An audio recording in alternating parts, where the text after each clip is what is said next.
কবিতাৰ শিৰোনামা বহাগৰ বহাগী। কবি ৰাণাদ্বীপ কৌশিক। তোমাৰ জীৱনৰ তোমাৰ সপোনৰ আলহী মই, তোমাৰ মৰম ভাল পোৱাৰ পূজাৰীও মই। অতীতৰ সেই মধুৰ দিনবোৰত তোমাক বিচাৰি গৈছিলোঁ মৰম নামৰ এখন নাটকৰ পথাৰলৈ। বিহুৰ সাজেৰে সাজি ৰৈ আছিলা আহঁতৰ তলত মোৰ বাবে তুমি। জেতুকাৰে ৰাঙলী দুহাতত বিহুৱান খামুচি। সপোনৰ কইনাজনীক কাষৰতে দেখা পাই লাজৰ ওৰণি গুচাই চাই লৈছিলোঁ বহু সময় লুকা ভাকু খেলি। শুনিছিলোঁ দূৰৈত ঢোলৰ গুম গুমনি।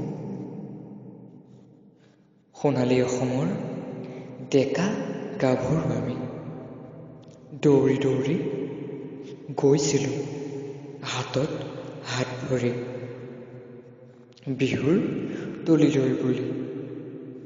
তেতিয়াই নামি আহিছিল নীলিম আকাশৰ টোপাল টোপাল বৰষুণ আমাৰ হৃদয়লৈ বুলি।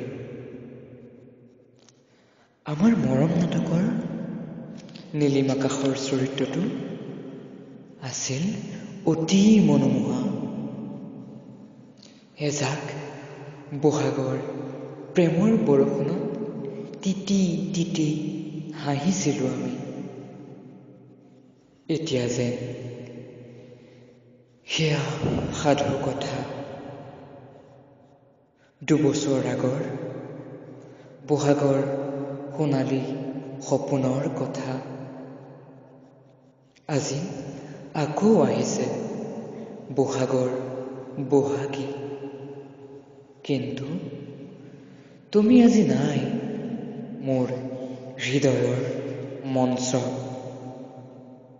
মৰম নাটকৰ দৃশ্যৰ পৰা তুমি নামৰ চৰিত্ৰটো নিঃশেষ হৈ প্ৰৱেশ কৰিছে পাহৰণিৰ গৰ্ভত। লাহে লাহে লাহে লাহে লাহে লাহে। ধন্যবাদ।